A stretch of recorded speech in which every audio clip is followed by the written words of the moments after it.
মধু কখনো তরমুজ হয় না, আর তরমুজ কখনো মধু হয় না। এই সামান্য তরমুজ বিক্রি নিয়ে আমরা তোলপাড় করে ফেলেছি ফেসবুক, টিকটকে। ঢাকার এক বেটা ব্যাককল বেটা যখন তরমুজটা কাটছে, কিরে মধু মধু। তো এই যে ডায়লগটা ভাইরাল হওয়ার পর,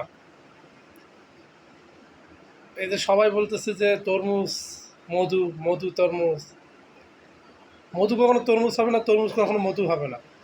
বিষয়টা বুঝতে হবে। একটা বিষয় ভাইরাল হয়েছে, ওই লোকটা 1.5 লক্ষ টাকা দিয়ে তরমুজ কিনেছে। তো এই কথাটা ভাইরাল, ও নিজেও জানে না যে কথাটা ভাইরাল হয়েছে। তারপর ও যখন পরে জানতো, ও ভাইরাল কি ও নিজেও জানে না, শুধু বলতেছে আমার কথা ভাইরাল হয়ে গেছে। যতগুলো লোক গেছে তার ভিডিও করার জন্য গেছে, তার তো কেউ তরমুজ কিনে নেই।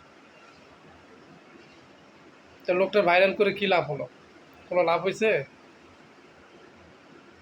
আমরা কিছু কিছু বিষয় নিয়ে তোলপাড় করি, কিছু কিছু কথা নিয়ে। তরমুজ নিয়ে ভাইরাল হচ্ছে। কারণ বাজারে এক বেটা, কারণ বাজারে এক মুরব্বী মুরগির রান বিক্রি করতেছে, বলতেছে খাসির মাংস, খাসির মাংস। ওই বেটা ভাইরাল। ভাইরাল হতে গেলে এত কিছু লাগে না, কথাতে কাজে এমনিতে ভাইরাল হবে। আমরা সামান্য বিষয় নিয়ে এত কিছু তোলপাড় করি। আর তরমুজের ব্যবসা তো ফেরাউনের ব্যবসা, কেজি দরে বিক্রি হচ্ছে। এটা তো আমরা জানি সবাই, তারপরে কিনে খাচ্ছি। গত শনিবার, আগের শনিবারে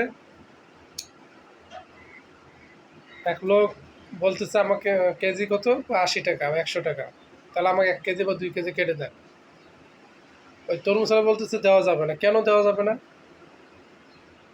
তোমরা যে ফ্রাউনের ব্যবসা করতেছো, কেন দেওয়া যাবে না? কেজি তো 80 টাকায় নাও, কেন দেওয়া যাবে না?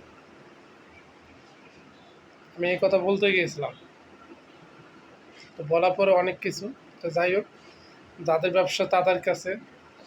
কিন্তু এই যে কথাটা তরমুজ মধু, মধু তরমুজ, তরমুজ কখনো মধু হয় না, মধু কখনো তরমুজ হয় না। এই বিষয়টা বুঝতে হবে, জানতে হবে আমাদের। হুট করে একটা কথা বললে ভাইরাল হবে, ঠিক না।